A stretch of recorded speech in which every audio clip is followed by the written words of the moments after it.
एक बार की बात है, सरकार की तरफ से कुछ लोग गांव में कसरत करने के लिए कुछ मशीनें लगाने आते हैं। वे लोग एक खाली पड़ी जगह की तलाश में होते हैं।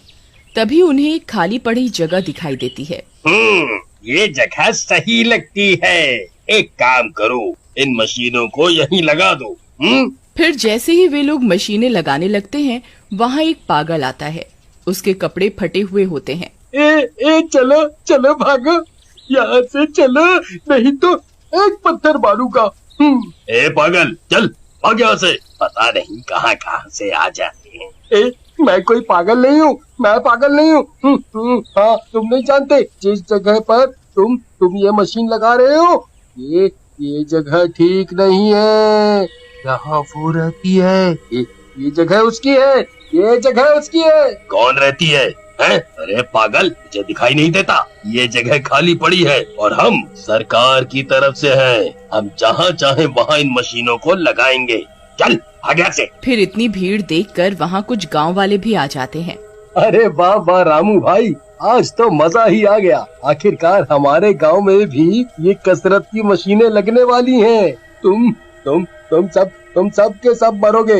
ये जमीन उसकी है, ये जमीन उसकी है।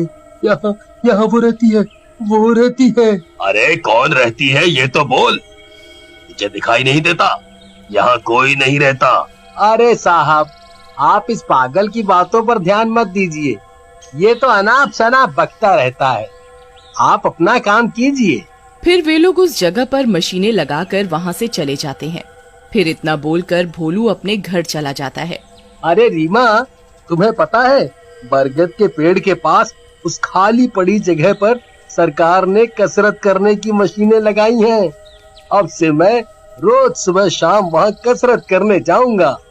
अरे नहीं, आपने उन्हें रोका क्यों नहीं? क्या आप जानते नहीं है कि वहाँ वो रहती है? क्या रीमा, तुम भी गांव वालों की सुनी सुनाई बातों पर विश्वास करती हो? नहीं जी, कुछ गांव वालों ने आज भी उस बुढ़िया की आत्मा को उस जगह पर टहलते हुए देखा है। मैं आपको वहाँ कसरत करने नहीं जाने दूंगी। फिर रात होने पर अचानक से मशीनों के चलने की आवाजें आने लगती हैं। तभी रीमा की नींद खुलती है। फिर रीमा खिड़की से झांक कर देखती है तो उसकी आंखें फटी की फटी रह जाती हैं। मशीन अपने आप चल रही होती है। सभी गांव वाले इस नजारे को छुप छुप कर देख रहे होते हैं। अजी सुनिए, जल्दी यहाँ आइए ना।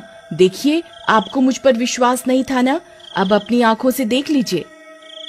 फिर भोलू खिड़की के पास जाता है और मशीनों को खुद ब खुद चलता देख उसकी आंखें फटी की फटी रह जाती हैं।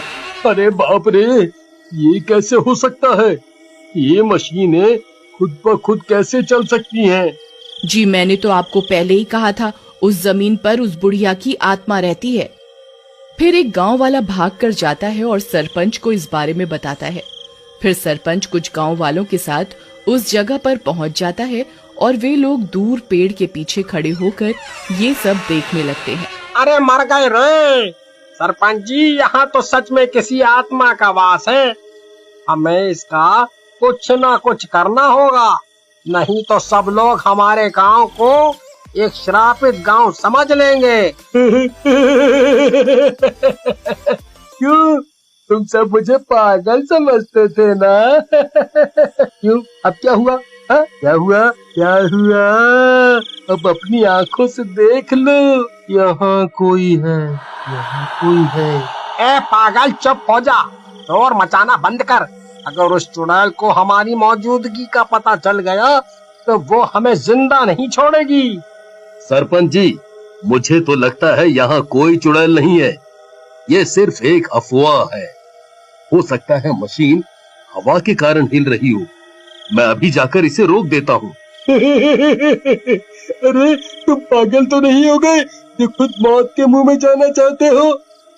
फिर भीमा उन मशीनों की ओर बढ़ने लगता है और वहाँ पहुंचकर मशीन को अपने हाथ से रोक देता है। देखो गांव वालों, यहाँ कोई नहीं है। ये मशीन सिर्फ हवा से हिल रही थी। तभी जिस हाथ से भीमा उस मशीन को रोकता है, उसका वो हाथ कट कर जमीन पर गिर जाता है। अरे मर गया रे। मेरा तो हाथ ही कट गया। फिर भीमा वहीं जमीन पर गिर जाता है। हे भगवान, ये क्या हो गया? अरे सरपंच जी, हमें भीमा की मदद करनी होगी, नहीं तो वो आज जिंदा नहीं बचेगा। अरे अरे मर गया रे। अरे गांव वालों, मेरी मदद करो। फिर कुछ गांव वाले भागकर वहां जाते हैं और भीमा को वहां से उठाकर वहां से भाग जाते हैं। अरे भागो रे, आए रे। फिर उनके वहां से जाने के बाद वो मशीन फिर से चलने लगती है। फिर अगला दिन होने पर भीमा के हाथ कटने की बात सब जगह फैल जाती है।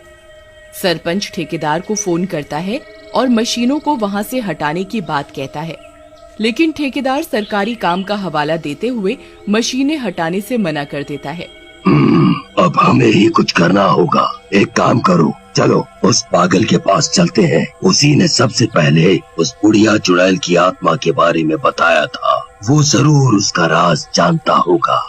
फिर सब गांव वाले उस पागल के पास जाते हैं। वो एक पेड़ के नीचे बैठा होता है। अरे भाई, अब तुम्हें ही हमारी मदद करनी होगी। तुम ही ने उस चुड़ैल के बारे में सबसे पहले गांव वालों को बताया था।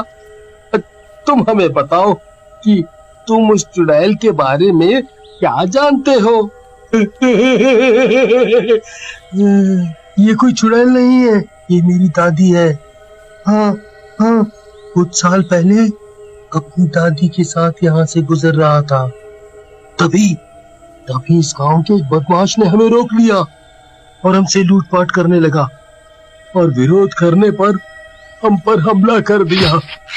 उसने मेरी दादी की चाकू मारकर हत्या कर दी और मैं बेहोश हो गया। उस दिन से मेरी दादी इसी जगह पर रहती है। अगर उस आदमी को तुम्हारे सामने पेश किया जाए तो तुम उसे पहचान लोगे? हाँ, उसकी शक्ल तो मैं जिंदगी भर नहीं भूल सकता। फिर सरपंच गांव के कुछ बदमाशों को पकड़कर उसके सामने लाता है और वो झट से लल्लन को पहचान जाता है। यही है वो जिसने मेरी दादी को जान से मार डाला। अरे नहीं नहीं गांव वालों, तुम भी इस पागल की बातों पर विश्वास कर रहे हो। मैंने किसी को नहीं मारा। ठीक है, अगर तुमने किसी को नहीं मारा तो तुम्हें डरने की कोई जरूरत नहीं है। आज रात दूध का दूध और पानी का पानी हो जाएगा। फिर गांव वाले मिलकर उसे पकड़ लेते हैं और उसे मशीन के साथ बांध देते हैं। अरे कमबख्तो, ये क्या कर रहे हो?